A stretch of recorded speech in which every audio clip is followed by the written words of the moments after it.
Jennifer, we're so excited.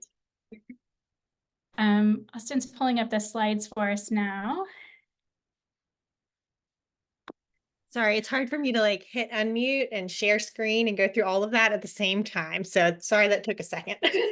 We should be set now, Christa. You are good. There's a reason Austin's doing it because it would have taken me more than a second. So I'm really grateful that Austin agreed to do this with me this evening. She's a great friend and a great colleague. So I appreciate that. We're excited to talk about this topic. It's one we both love. My goal tonight is to not make Jennifer regret asking me to talk about it, because I could talk about it ad nauseum and we know you have lives to live. So I'll try not to take more time than necessary here. I'm going to let Austen introduce herself first, and then I'll follow up and give you a little bit of an agenda of what we're going to talk about tonight. Sure, and I'll go ahead and click because we have our headshots. I told Christa, I was like, I never get used to that like headshot thing. It's always easier. I think both of us, our go-to is like, let me include my children. She has a son and I have a little girl. So anyways, a little bit about me. I am a mother through adoption. I have that in common with Christa. It's one of the many reasons that I think that we've connected, and I just admire her so much and was so appreciative of the opportunity to present with her, and I love working with her. But as Jennifer already stated, I started out as an ESOL teacher, and then I moved into the 5th grade classroom, and I've also taught reading intervention at a middle school.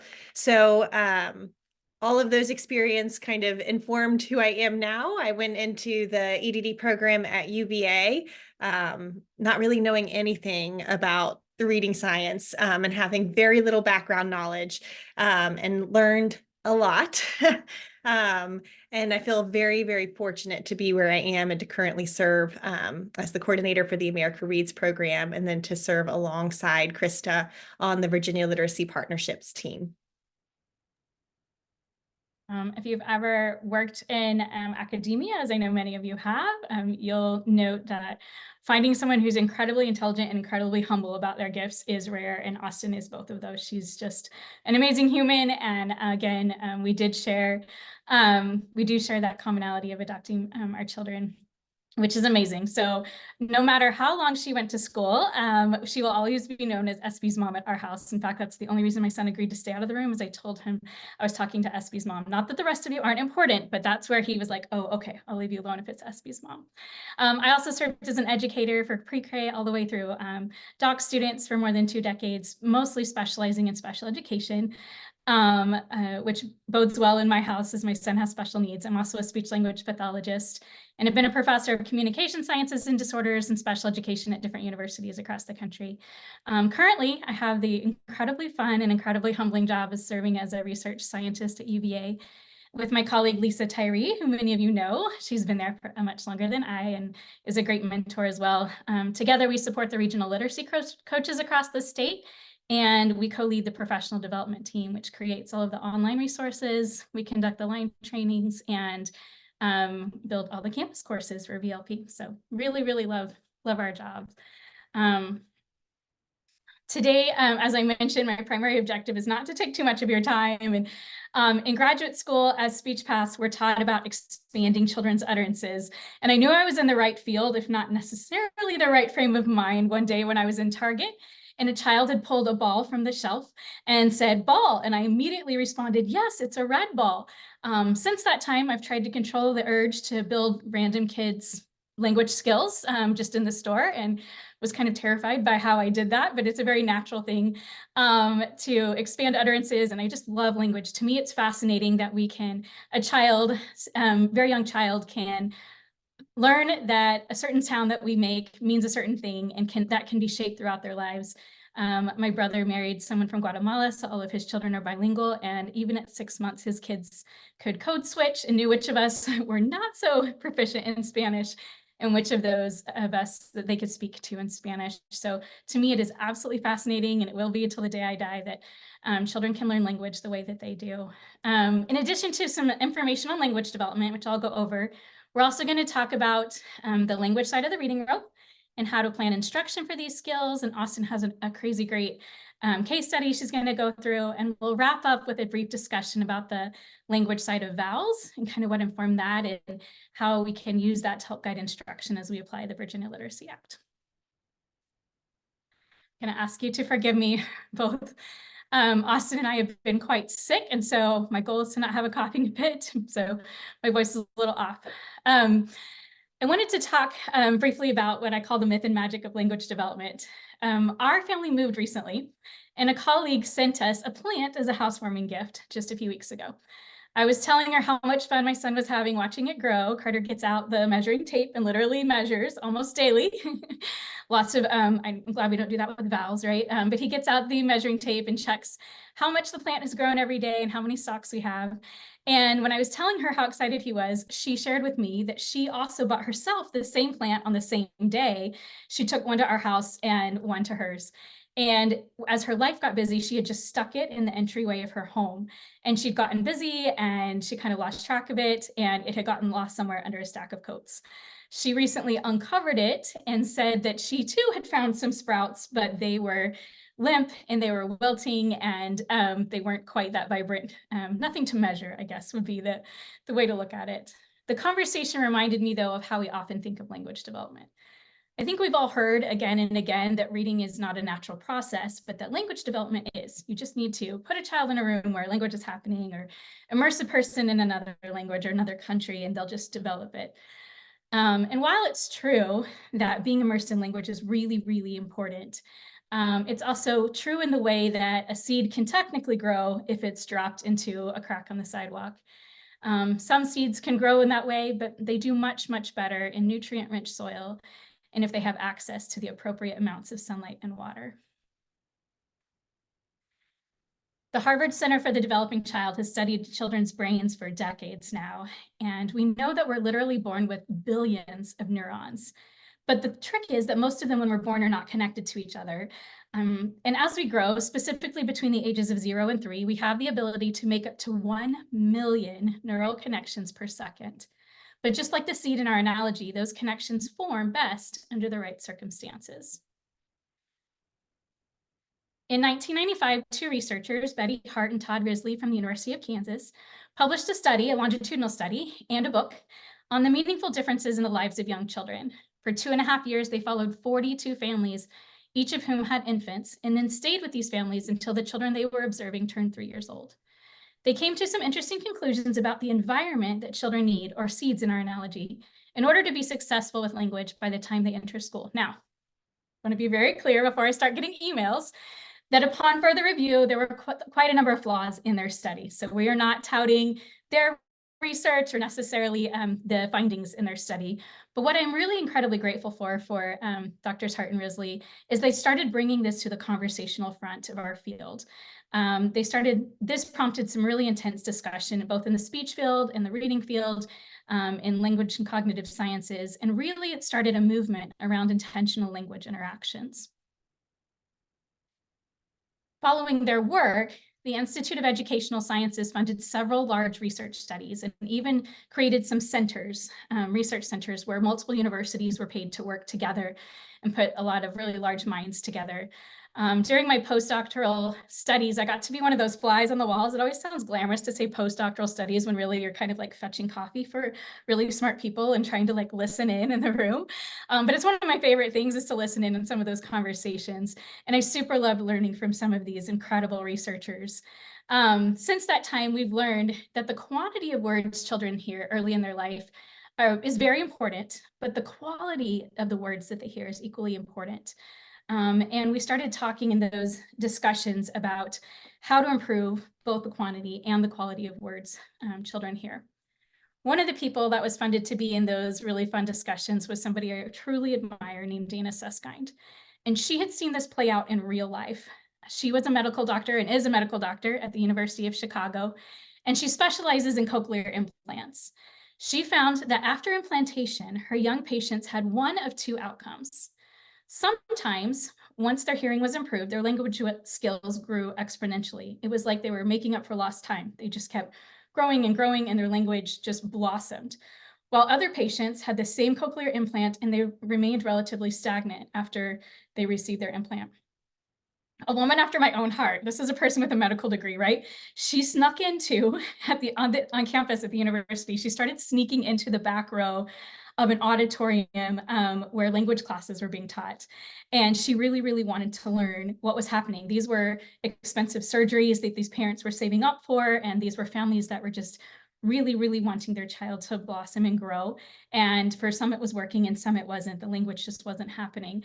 So I love the fact that she openly admits she just kind of snuck in the back, and she just happened to sneak into the back of some really well-known language scientists at the University of Chicago, who I think we'd all love to sneak into the back of their classes. And what she found, she expressed in her book, 30 Million Words, is she learned how important it was that children have words that go into their mental word bank, which we call lexicon. And she found how important that was for their development of later conversation and comprehension skills, right? It's all related to reading as well. So we've learned a great deal from this type of research in recent years. I get to tag along with her on a study that they're doing in South Carolina right now with all of their pre-K students.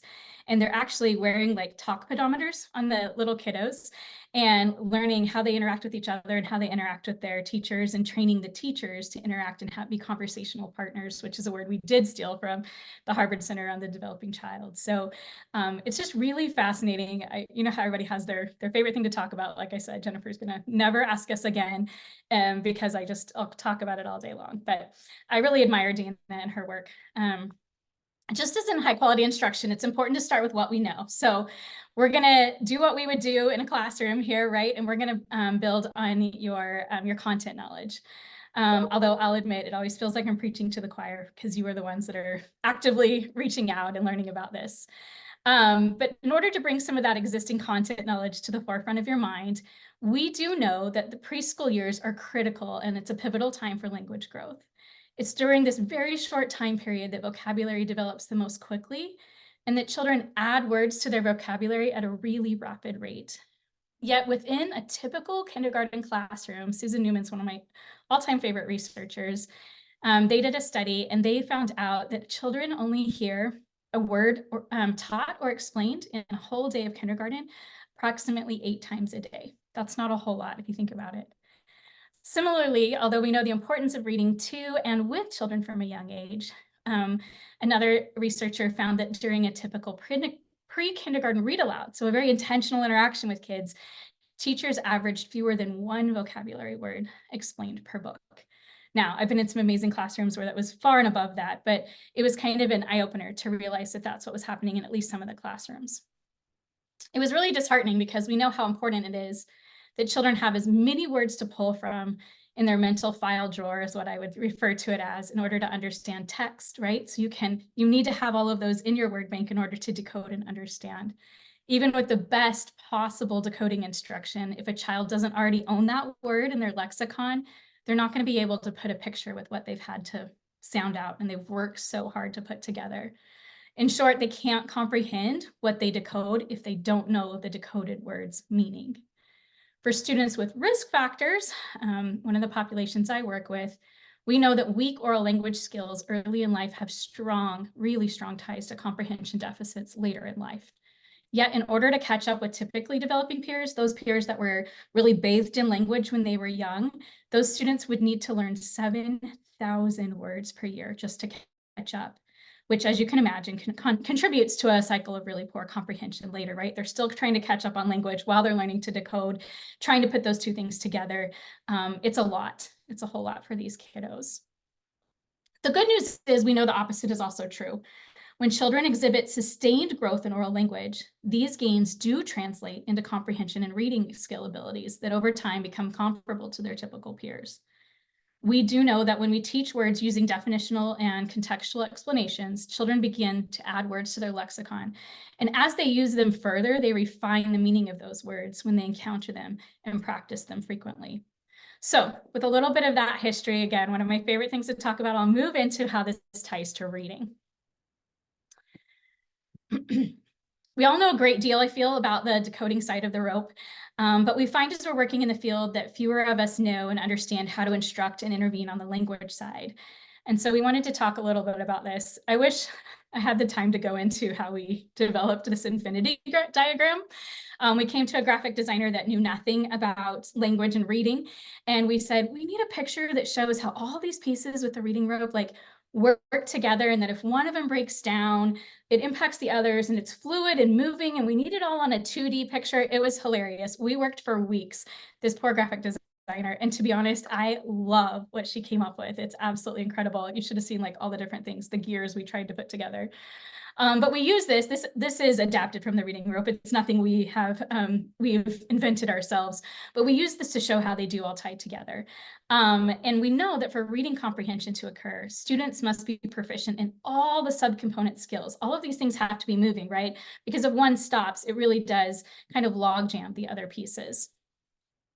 For the purposes of our discussion today, we're going to focus specifically on this language comprehension side of the what we call the infinity graphic, and explore how these components translate into evidence-based instructional practices. So we have these skills we know that they need. Research has identified that. How do we teach those effectively? How do we measure those effectively? How do we know what we should be teaching? And how do we just kind of refine our practice? It's not that we're not teaching our kids language, but how can we make it more effective and efficient with our time? Language comprehension should and can happen before a child is learning, to read, and as they're trying to learn to read. So we know there are 5 essential components identified from research that are critical for students to have if they're going to be effective at comprehensive text. And I'm going to go through those briefly. Again, not that you're not familiar with most of these, but to kind of level set and put us all on the same page. Content knowledge is exactly what it sounds like. It's the specific information that's already known about a topic. We refer to this as the Velcro for learning new things to stick to. I think often Austen's job is to keep me from going off script too much. But years ago, I had the very humbling opportunity to present with Ruth Kamensky of Dibble's fame and talk about shaking and being nervous. She's incredibly nice, but we were talking about vocabulary assessment. Because on any vocabulary assessment, especially in the language field, there's only a set number of words, and you don't teach to a test, right? And so and I think often in our field, both in language and in reading, we think, oh, well, students who speak other languages, we really need to worry about their content knowledge and make sure that they come to the table with similar content knowledge. And I just have 2 thoughts on that. One is they often come with more content knowledge on certain topics than students that are monolingual. And secondly, I think I've moved 45 times and I've lived across the country in multiple states. And I can tell you that in Florida, we know very, very little about mittens and scarves. And when I lived in Utah, we knew very little about alligators. So there's even content knowledge that differs based on where you're from or just the exposure you've had growing up. So I think sometimes I did as a teacher, made assumptions on what kids came into the room knowing. And I even did that as a professor, right? So you go into an undergrad class and you kind of assume based on their prerequisites what they know, and that's not always true. So it's always good to either survey or just go ahead and start building and front loading that information before you go into a text so that everybody knows what they're talking about. So no one's starting from behind. Vocabulary knowledge is not one we need to delve too far into. It's just the idea that students understand the meaning of words so that they can make meaning from the text that they're decoding. It's really important though, and I think this is interesting and I'm so guilty of it, so I'm gonna admit it so I'm not a hypocrite, but I'm the worst at defining words as I do the read aloud, right? Oh, here's a word, it's independent, I'm going to define it as I do it. I do it in bedtime stories all the time on a daily basis. I'll teach Carter a word and just as we're going, oh, that word means this. But what we did find when I was doing some studies a few years ago is that if a teacher would take just 5 minutes, literally just 5 minutes, and pre-identify words and go ahead and select and identify a definition they were going to use, it made huge differences in how that word was addressed and how well that word, for lack of a better time, stuck with the kids. If they would go ahead and be really intentional about, and Austen's actually going to talk about this kind of previewing as well. And we realize time is limited, but we can actually show effects of teachers taking the time to preview and intentionally select words that they teach before they go into a read aloud or another text. Typically, a child needs 7 to 12 exposures in order to have or to own it, as we would say, in order for it to be in their lexicon and them to be able to actively retrieve it and use it in everyday conversation. So outside of just teaching it, and I don't know about you, but I was a child of the 80s and we wrote definitions and wrote definitions and wrote definitions, not effective. We know that now, but they really need to practice with the words. They need time to talk to their peers and use the word independent. They need someone to use it while they're walking down the hall. There was a doctoral student I was working with a few years ago, and her entire study was the coolest thing. I just love it. She had colorful stickers made. We were building books at the time with tier 3 vocabulary words, but they were pre-K books. And so they had specific words already bolded, and they already had the definitions in them for the teachers. And her study was an add-on to those books. It was called Story Friends. And she had the kids wear little stickers, and they would say, ask me what the word enormous means. And so she, by wearing that sticker, they had trained like the lunch lady, the staff at school, the people in the car line. They knew moms and dads were asking what that word meant. So all throughout the day, that child was getting asked and talking about that new word that they had. It had really amazing effects. I was really impressed with her creativity. Language structures can be one of those sticky things, and we'll talk about why it's sticky a little bit when we get to the vowels measurement piece. We don't do a lot of like intentional grammar instruction anymore, and I know Austen will talk about this as well. This is a huge strength of hers. And but basically language structures or syntax is the way we organize words to make meaning, right? It's how things are organized. And as text becomes more complex, so do language structures. And I'm not sure which just comes first, right? The chicken or the egg? Is text more complex because the structures are more complex, and or vice versa? But it's important to note here, and I just want to keep bringing this back to our multilingual students, that syntax does differ across languages. One of the most basic examples you can give is that in English, we use the modifier or objective before the noun. So we would say the blue mountains, and in Spanish, the opposite is true, right? They would say the mountains blue. So it's really important to recognize that children bring that syntax from their native language sometimes, and that's not a disorder. I can't tell you as a speech pathologist in both Texas and Florida how many teachers would bring a student down who is bilingual and say like, oh my gosh, they need intervention. I was like, actually, they are actually doing more with their brains than you are right now. Obviously, I didn't put it that way, but they were carrying over syntax that was native to their native language. And so it was not something that was in their minds incorrect at all. It was just learning the syntax of a new language, which can be rather difficult. As you know, English is not the easiest of languages. Verbal reasoning skills are how we use language to understand and approach ideas and problems. And my favorite way to do this, and this is just the gospel according to Christa, is I love to use think alouds.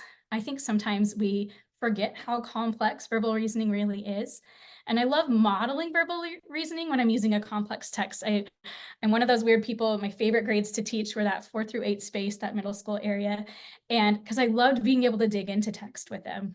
And we could walk through how a character might feel, what they might be considering, their options, with Tuck Everlasting, do you really want to live forever? Those kinds of things. And what kind of cues are we looking for in the text? What kind of inferences can we draw from what the characters are doing to how they might be feeling or thinking, and reading between the lines, right, of the text that they have? What is the author trying to convey even without words there? And then lastly, we come to this, what I consider one of the more vague strands of the rope, which is literacy knowledge. But when it really comes down to it, literacy knowledge is the characteristics of a text, right? It includes the structure, if you're talking about poems, the organization, and the author's purpose, right?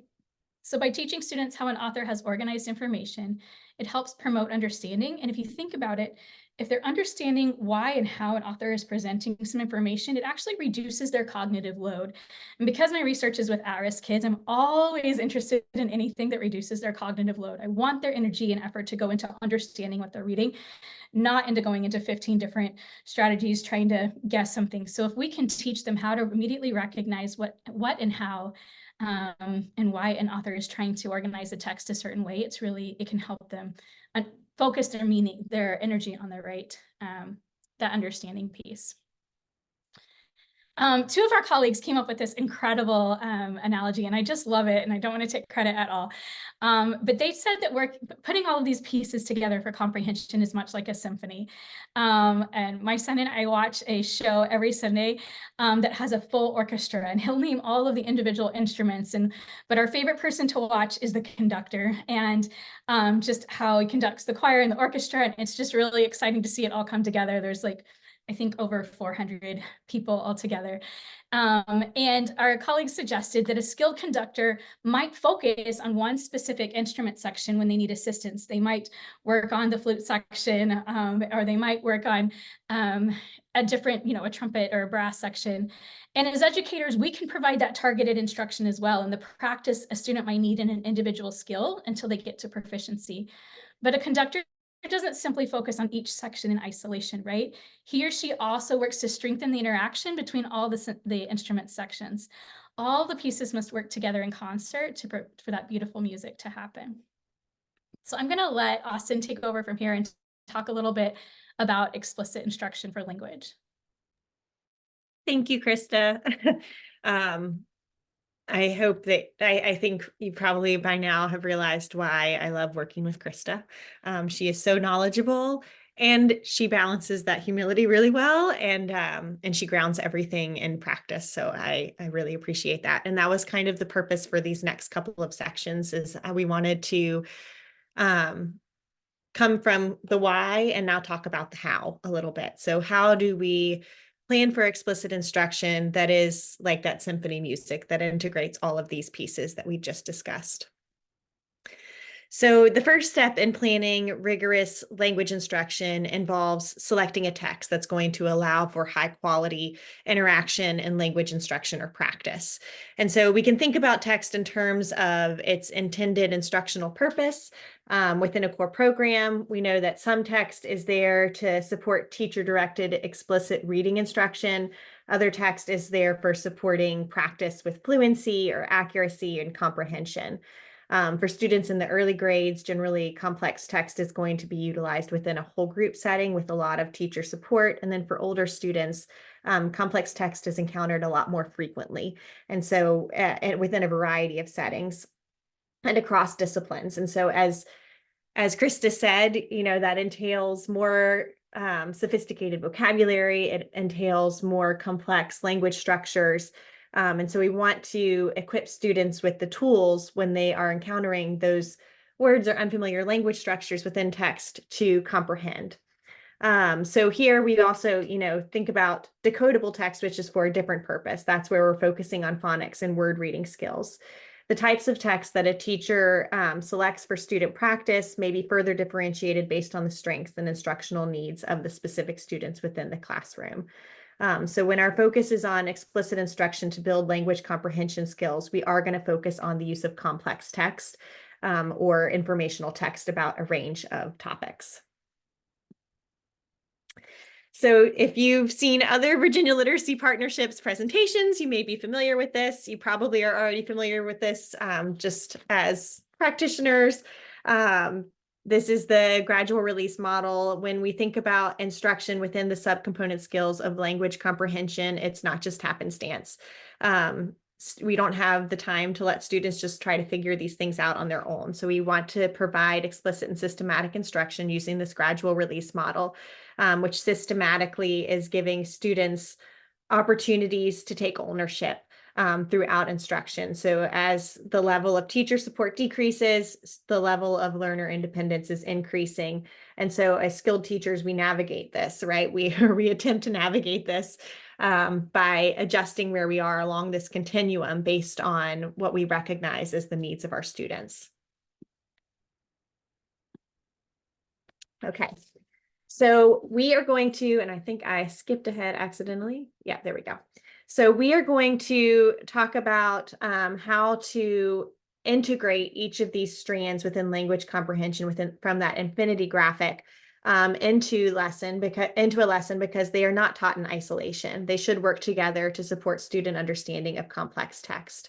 And one way to do this, or to ensure that our instruction includes all of these necessary components, is by using an evidence-based instructional framework. So we're going to explore a sample framework that our teammates have developed. This helps to plan instruction for before, during, and after reading a complex text as a way of supporting students' construction of a mental model or comprehension of a text. A downloadable version of this framework can be found on the VLP website, which I think Christa will have the link at the end in one of the final slides within the value comprehension package.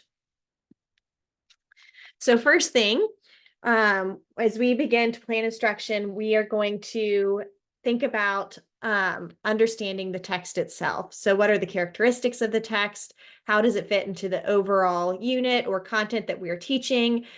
Is this the first read of a text, or is this a reread? And based on all of these factors, we're going to determine goals for learning related to the content as well as to language or literacy.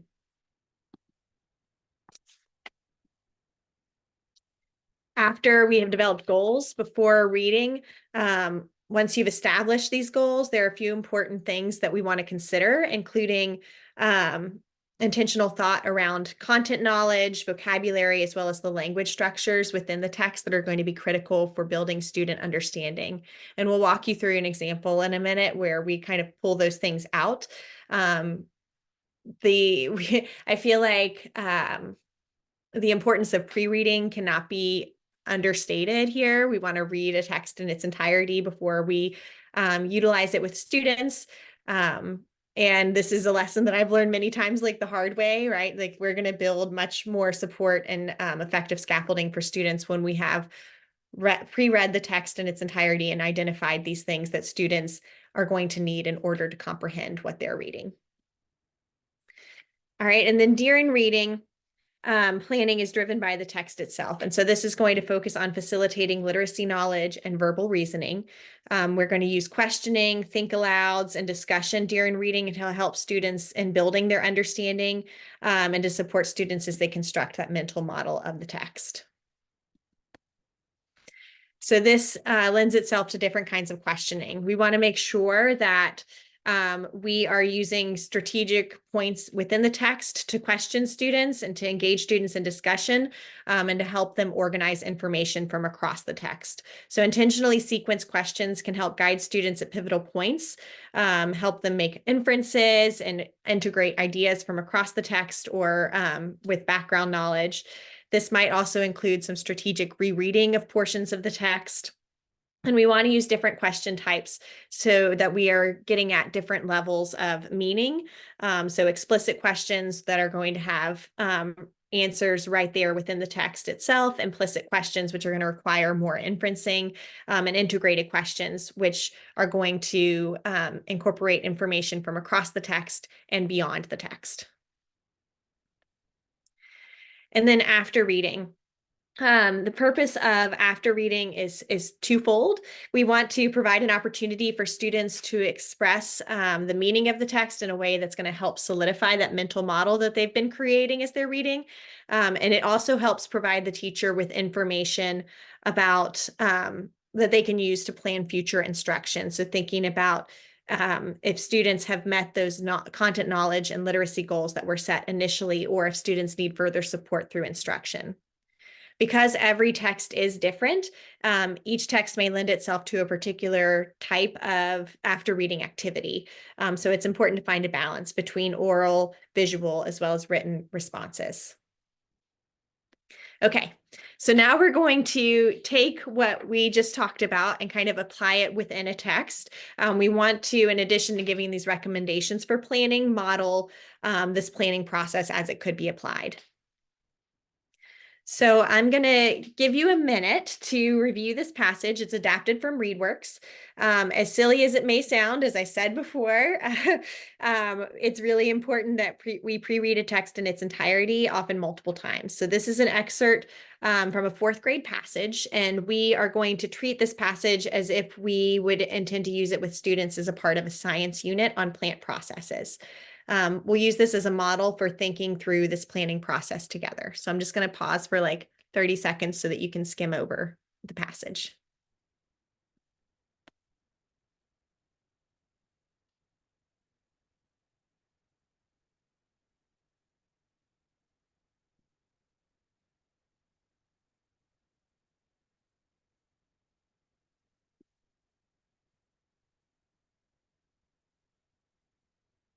Okay, I'm going to keep going just to honor your time. But don't worry, that passage will show up again as we go through this. So the first step in planning, as I said before, is setting goals for our students. So this involves identifying the text set or where the text fits within an instructional sequence, as well as establishing goals for language and literacy. For this passage that we just looked at, titled Trees Help Us Breathe, we are focusing on the importance of trees, as well as the comprehension and use of language to convey these cause and effect relationships. So you can see that the goals that were set are related to why trees are important to the environment, as well as explaining those cause and effect relationships and using sentence frames to convey those sorts of ideas. All right.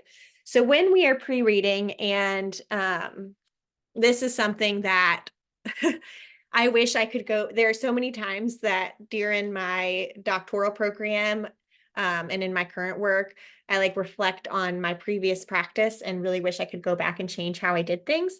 I did, in fact, a couple years into the program, I went back into teaching full time and became a part-time student because it was post-pandemic, and my husband and I ended up moving. And so I tried to apply some of what I had learned, but I'm still learning. And I try to model that for my students. I'm always learning, but I do feel bad for especially like my first students early on when I knew nothing. And so now when I go in and I do pre-reads, I look for certain things that I use to annotate the text. And those include, as Christa already said, let's see if it's going to pop up as I click.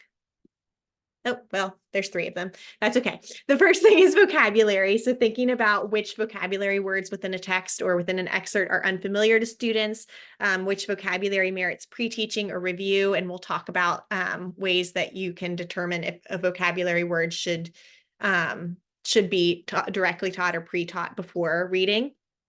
I also pay attention to connectives. Connectives are words that are going to convey a relationship between ideas or items. This can include conjunctions or prepositions and sometimes adverbs. So we want to think about which connectives are utilized, what kinds of relationships are being conveyed. And then I also pay attention to how sentences are arranged, the inclusion of phrases and dependent clauses or compound sentences with multiple independent clauses can make comprehension more challenging for students. And so I want to pay attention to how the sentences themselves are arranged and be intentional about stopping and modeling how to paraphrase or deconstruct sentences that I recognize are going to be more complex. I also pre-read for examples of anaphora. This is when you substitute a noun with a pronoun or a phrase or a synonym. And understanding these relationships and knowing which words are referring to the same idea or concept, especially when they're separated by several sentences. And it's like, oh, wait, hold on. This phrase is referring to the same thing that was referred to earlier on in the passage. That distance can play a factor too in making those more confusing for students and difficult to kind of monitor. So we want to pay attention to those relationships. And then, of course, figurative language, which in the passage that we are going to look at, there's not really examples of figurative language, but you'll see this pretty commonly. We were just talking about this in a group that I'm a part of, in some discipline-specific text for history, as well as within literature, right, and narratives. You're going to see more in poetry. You're definitely going to see figurative language. So we want to think about examples of figurative language and how it's contributing to the overall meaning of the text. Okay, so here is my annotated text. And here I have highlighted connectives in one color and potentially unfamiliar words in red. Connectives are green, and the anaphora are highlighted in yellow. It's like I have to look at my notes for this. So we recommend that you pre-read with your specific students in mind and with your purpose in mind. My students may already know several of the words in red, so I do not need to spend time reviewing or pre-teaching every single word. And similarly, I may not have concerns around certain connectives that students have encountered more regularly. So our knowledge of our students should drive this decision-making as we read through a text regarding which text we choose and how we are going to support our students throughout the text. All right. So it's not possible to directly teach every vocabulary word that students will need to comprehend within a complex text. And so when we're selecting words for direct instruction, we want to think about several factors, including, is it an academic vocabulary word that's necessary for understanding the content or the relationship between ideas? We also want to think about the word's utility, or how frequently students are going to encounter the word. Is it relevant? Excuse me, we also think about its relevance. So is it relevant to the content area or domain? How relevant is it within the topic that you're currently studying? Is it a word that is a key topic or theme that's going to be necessary for the comprehension? And then also thinking about other related words. Are there morphologically related words that share the same root or base word? Are there other words that are semantically related in a way that maybe students already possess some prior knowledge about those words? Once you've selected some words for direct instruction or pre-teaching, then research points us to effective routines for introducing these words and practicing them. We've summarized these routines with the steps on the screen. So again, you're thinking about pre-selecting specific words based on those criteria that I said before, and also your knowledge of students. You're going to model the pronunciation, and we really want to emphasize here that we want to facilitate those connections between meaning and written form and pronunciation, so that students are building all three of those aspects together in their knowledge of a word and deepening their understanding of the word. We're going to offer a student-friendly or accessible definition, and then we want to contextualize the word with examples or visuals when applicable, and provide multiple opportunities for practice. As Christa said before, we kind of go by, it usually takes about 7 to 12 meaningful exposures or practice opportunities with a word for it to be added to a student's lexicon. So once we've gone through the text and we've done our pre-reading and we selected some words for pre-teaching, we want to activate students' background knowledge and draw upon their content knowledge. There are lots of ways that we could do this for a topic. For this example, I selected a list group label activity so that students get an opportunity to review known vocabulary related to the topic of the reading, which is trees. And we can also bring in that vocabulary that we just pre-taught as well.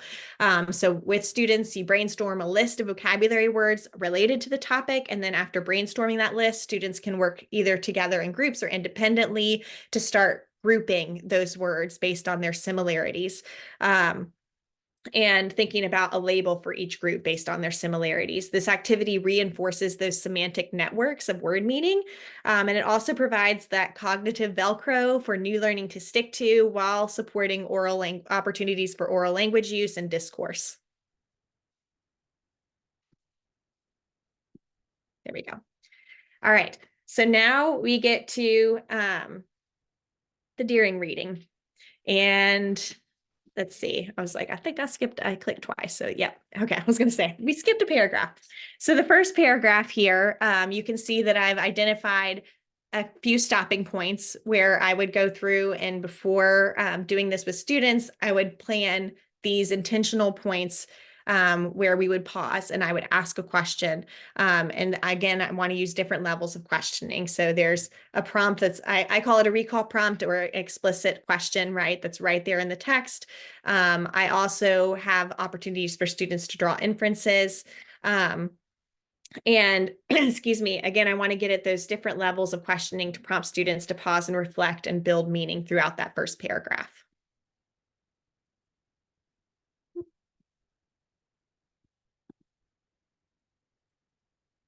It's clicking and turning blue, so I'm going to give it a second. And now it's clicked too far ahead. Sorry about that. There we go. So, in the second paragraph, we can see there are a couple of examples of sentences that convey cause and effect relationships. And so I may choose to examine these sentences more closely with students based on that language goal that I'd set up for students about using cause and effect relationships, identifying them, and being able to communicate cause and effect relationships using sentence frames. So during this first sentence, I would simply model with a think aloud. So I could say the following to students. I've drafted out. And I've done this before when I re-entered the 5th grade classroom. After some schooling, I was like, I'm going to draft out my think alouds word for word, because I needed that guide to help me practice and think aloud, like to actually make my thinking explicit. So as I read this sentence, the roots of the tree prevent erosion, which makes streams and rivers healthier by holding soil in place. I notice that there is a cause and effect relationship between the ideas here. Prevent means to stop or to keep from happening. So I see that the roots are stopping erosion. I know that erosion is the wearing away of dirt, rocks, and soil. Roots stop the soil, dirt, and rocks from wearing away. This helps the rivers because the soil and dirt do not end up in the water. I'm going to complete a graphic organizer showing this chain of cause and effects within this sentence. The roots hold the soil in place. So the soil does not erode into rivers and streams. So the streams and rivers are healthier. The next sentence kind of elaborates on the same cause and effect relationship.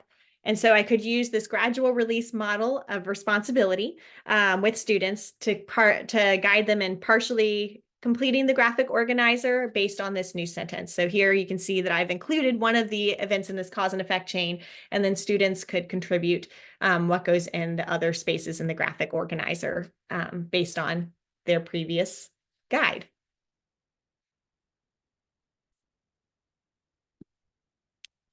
All right, and I clicked too far ahead again. There we go. So then we move into the final paragraph. And in the final paragraph, again, I've noted several points to stop and ask literal as well as inferential questions. I can also pause to model thinking aloud about word meanings or sentence structure. And then the final sentence of the passage includes another cause and effect relationship. And this provides another opportunity for that gradual release model to release some responsibility to students in completing the graphic organizer that's provided. This task could be scaffolded, so students are partially completing it again, or I could provide sentence frames or prompts to support their writing and discussion of cause and effect. And again, that use of scaffolding is going to be based on what I've observed so far throughout instruction. And then after reading. As previously noted, the goal of activities after reading is to collect and analyze student evidence and determine if students have met the knowledge and literacy goals or if students need further support through instruction. So we could use oral language or writing to assess whether students can describe the cause and effects relationships from the passage using provided sentence frames or providing targeted vocabulary. As you can see, reading is this really complex task, and especially reading complex text that is filled with opportunities for integrating these component skills that are involved in language comprehension. So these skills can and should be intentionally embedded throughout reading and writing instruction. And I want to note that while this example is intended to illustrate how we can explicitly teach these component processes involved in language comprehension within an embedded way, I don't want this to be, and we do not intend for this to be prescriptive. We can also ensure that students receive quality input or seeds, as Christa indicated earlier, through providing rich language experiences and an environment that promotes word consciousness and a love for language. So to support students' language comprehension and use during speaking and reading, it's important to actively engage in dialogue with our students throughout the school day. We can promote language development by listening to how students are organizing their thoughts while speaking, repeating key ideas back to them, as well as elaborating on these ideas with more sophisticated word choice or sentence structures. My little girl is almost 2, and so we get a lot of practice with this right now because she has moved into 2 and 3 word phrases. But many times we're one, kind of decoding what she is saying, and then 2, repeating it back to her within a complete sentence to ensure that we have the correct meaning. So it's been a fun game and a really fun age to watch that language as it's emerging and developing. And then we can also promote language development by modeling for our students. One of my favorite collaborative teachers when I was teaching ESOL was a middle school English teacher who just modeled this very rich vocabulary with her students in all of her interactions. And I at first was not sure. I was like, I don't know how this goes with my multilingual learners because I'm a new teacher, and I was like, I don't know if this is going to be just even more confusing. but she modeled it so beautifully, and she integrated, you know, the language so regularly and words so regularly throughout her speech. And I'll never forget, I had a student who was, you know, a newcomer to the school and to the United States, who I was speaking to at the end of the year, and I was asking him about his experience and which classes he felt like he learned the most, and he identified her class. And part of it was really validating for him to feel like she was speaking to him in the way that she spoke to everyone else, right? Like she didn't change the way that she addressed her students from the way that she addressed teachers. Like, she spoke to me in the same way. And there were times that I'd come away from her conversations and be like, I have 3 more words to look up because they're beautiful. And I just want to know what they mean and adapt them as part of my lexicon. But that modeling of that rich language was so impactful. And then finally, by asking questions, right? By eliciting student discussion and student responses, and then giving feedback. So I'm going to pass it back over to Christa. If I can get there we go. My slides are skipping, and you can hear my little girl in the background. So she's home. It's almost bedtime. So if you hear her, I apologize, but thank you. And Christa, I'll pass it back to you to talk about vowels. I told Austen earlier that if we started putting you to sleep, we could just put SB on. So she's fantastic. If you need to smile for your day, SB is the way to get it. I wanted to reiterate something that Austen said. It actually just came to mind as she was talking, and that is, she was talking about the idea that comprehension is so complex, and that we absolutely understand we're preaching to the choir here. But it's interesting to me. So I crossed that world into from the speech language perspective. A few people realize that ASHA, our governing body, is part of our scope and practice. Reading is actually part of an SLP practice. So if you're nervous about reading plans, pull in an SLP to help you write them. It's also part of their job. And then the reading world, and both those worlds collided in my studies. But Hugh Katz is one of my favorite people. I just love how his brain works. And he recently kind of retired to Florida State University, and I'm a Floridian, so I'm a big fan. And he has written several opinion articles in The American Educator. If you ever get bored, it's great writing. He's a great writer. He tells a story beautifully. And he's talked about this idea that when the National Reading Panel report was published years ago, that people took it almost in some ways too literally. When we talk about the 5 pillars, it came across that you need to teach this and this and this and this, and then teach reading comprehension. And that was a separate thing that we just needed to address with enough comprehension questions. And that was never the intention of those on the panel, right? That really, that reading comprehension is the culmination of all these skills that that Austen was talking about. And if you're in the Canvas course, again, 2 of our colleagues have done an incredibly amazing job, a deep dive into what comprehension looks like. And they use this framework that Austen just walked through, which again is just one example. You use different frameworks, that's wonderful.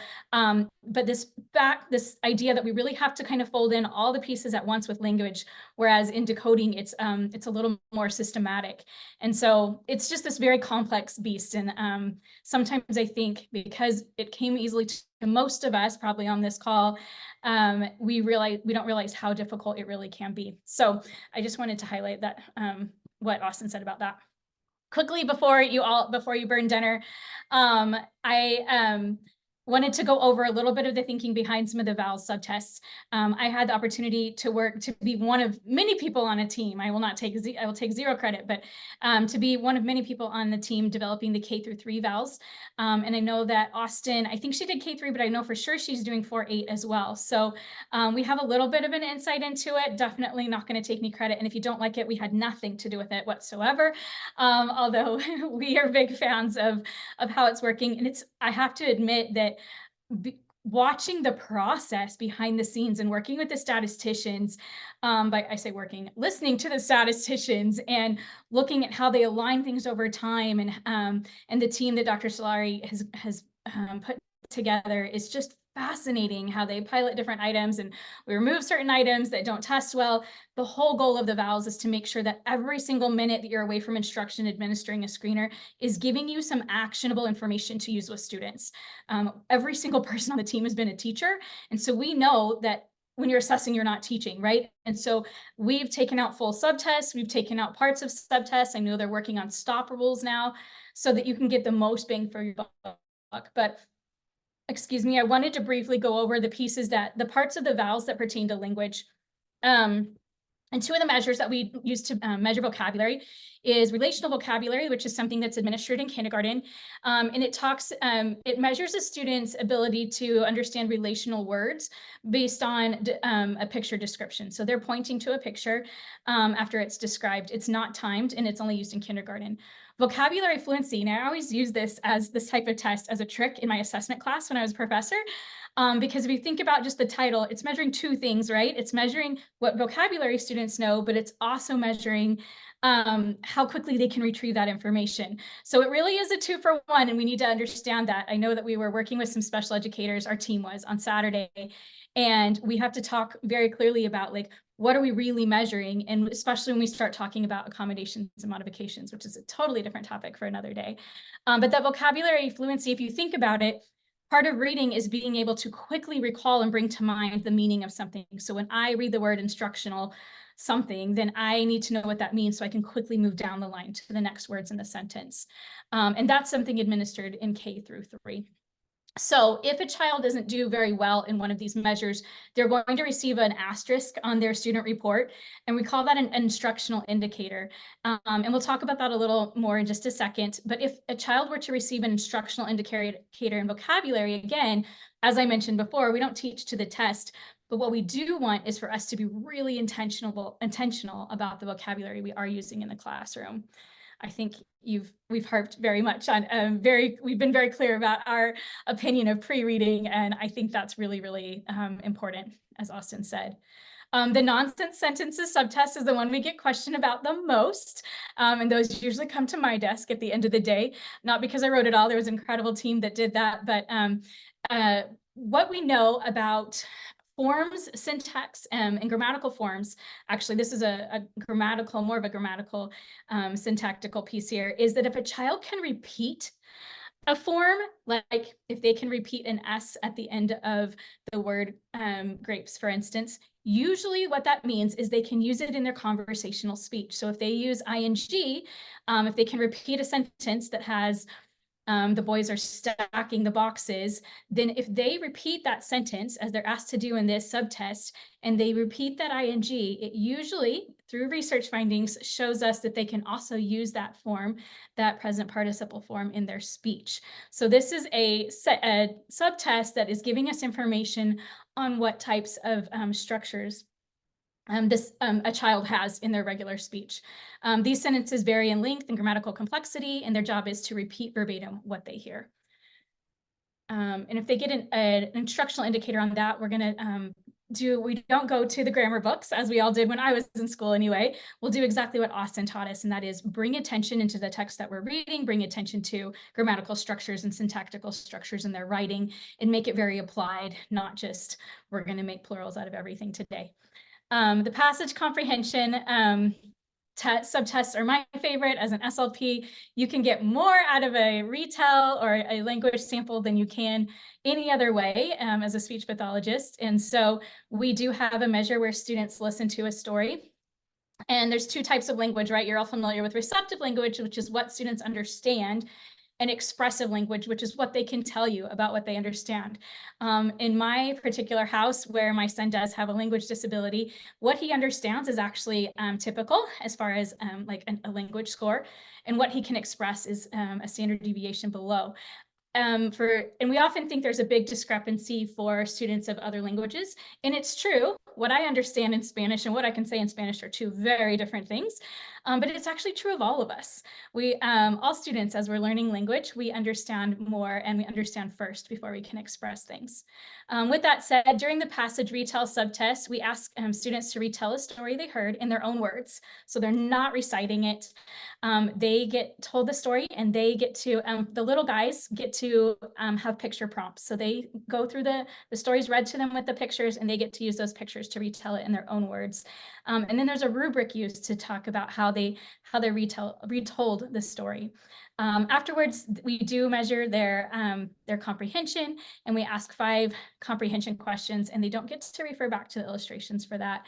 And those questions are open-ended, so they have free range to share what they know. And we, if you ever have a day where it's just really swamped and we feel like we're putting out a lot of fires at work, we go listen to some of those little 5-year-olds retelling stories about mice making lemonade, and it's hilarious and great and wonderful and reminds you why you do what you do. So if a child were to receive an instructional indicator in one of these comprehension tasks, we would know that we actually need to address quite a few of the language components, right? Because comprehension, like Hugh Catt said, is all of that wheel working together at once. After a student completes the vowels, we just have about 5 minutes more of your time. Assessments, they're going to fall into one of 3 bands of risk based on their scores on the decoding subtest only. These bands are high risk, moderate risk, and low risk. The goal with the bands of risk, and I think this is important because sometimes we think about this differently, is to teach students into the low risk category. So if they're in the high risk, we want to keep teaching, keep instructing on those identified skills and get them to that low risk category, which indicates they have efficient decoding ability. So if a student's in the high risk or moderate risk category, they're going to receive that asterisk I talked about, the instructional indicator, on their summary report. And the teachers can then use those asterisks to group students into flexible small groups. They can identify and target specific skills to work on, and they'll know where they need additional instruction. Really quickly, I do want to clarify really quickly what an instruction indicator does tell us and what they don't tell us. So we are not using benchmarks anymore. You've probably figured that out from VLP. We're not doing this pass fail piece anymore, because what happened then is we ended up with a lot of our, what we all know on the call as bubble kids, who could end up in the red next time, or they could end up in the green next time. And so we're not using pass fail. So the instructional indicators does not say whether a student passed or failed a subtest. They don't say that they failed to develop a skill. Rather, it's saying that that student needs more learning time with that skill. They're not summed together, and they don't indicate that a student just doesn't need to learn something just because they didn't learn, or more practice with something just because they didn't get an instructional indicator. We don't just leave it alone after that, right? And subtest scores are not an indicator of overall growth. Those are very targeted pieces there. And lastly, we wanted to talk about what instructional indicators do tell us, because you'll see these on your score reports next year. They do tell us whether a student continues to need explicit instruction in a particular skill. They do tell us where to plan instruction that will improve overall language and decoding abilities. And they do provide information about how to plan instruction. And we have to keep in mind that there's a developmental sequence, right? So a child who's struggling with lots of things may get lots of little asterisks by their names. And we would then know that we need to plan instruction based on that developmental sequence, right? So if they got an asterisk in letter sounds, we would want to make sure that we worked on that before we worked on something like decoding, right? So we're going to do that in order developmentally. And just to close out, before we turn it back over to Jennifer, our whole job, our whole existence at VLP is to develop and support those of you that have boots on the ground and across the state who are implementing the VLA. You have a lot coming your way, and I don't know, it's just a lot. You've got the screener, you've got new curricula, you've got all kinds of things happening, and I just have been so humbled and so impressed by all the teachers and reading specialists I have come in contact with. They've just absolutely been so willing to work and do whatever it takes to make kids, I even get teary, to help kids read. And I lived, I get a little personal, and this is where Austen's supposed to stop me, but we got to live in Haiti for a little while when I was in 5th grade. And I saw what it meant when people did not have literacy skills, and how much it limited their freedom. And to me, I think that's where the fire started with me, is I realized that if we have the ability to read, that the freedoms and the ability to support our families and the ability to get the resources we need starts there in my mind. And so I'm super grateful for all of you who do this on a daily basis. We know that our whole existence is to support you, and we really are looking forward to working with you. The coaches will start fanning out next fall, and we're just like chomping at the bit to come to campuses and help you out. So thank you for your time tonight. I know we went a tiny bit over, Jennifer, sorry about that, but thanks for inviting us. We really appreciate it. Oh, thank you so much. Well worth it. I'm sure you can see the comments coming up in the chat. We just greatly appreciate you being here and all of that wonderful information that you shared. I think this is exactly what our audience was hoping for. So thank you so much, Christa and Austen, for sharing your expertise with us tonight. Our membership chair, Jacqueline, is going to talk a little bit about becoming a member. Thanks, Jen. To become a member of the Reading League of Virginia, visit our link. And you can also see on the screen the QR code that is attached below. If members or attendees are interested in purchasing any of our Reading League Virginia apparel, it's available for purchase. You can visit the website that's also on the screen, and it will also be in the chat. And you would visit virginiathereadingleague.org/shop, and it will connect you to a bonfire site for item purchases. Thank you. Back to you, Jen. Thank you so much, Jacqueline, and thank you for everyone for staying on, because we have an exciting announcement we're ready to share with you all this evening, and we hope that you will share this link with others as well.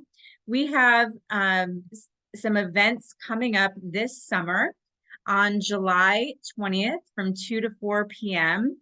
We don't know about you, but here at the Reading League Virginia, we are super psyched and happy that the VLA is being kicked off July 1. So we want to celebrate that. And we're going to have social and networking events around the Commonwealth. You are welcome to host one if you would like to join us in hosting a celebratory event during this time. We welcome anyone to host with a small or large group of their friends and colleagues. If you are also excited about evidence-based literacy practices being available in every single classroom across our Commonwealth coming this fall.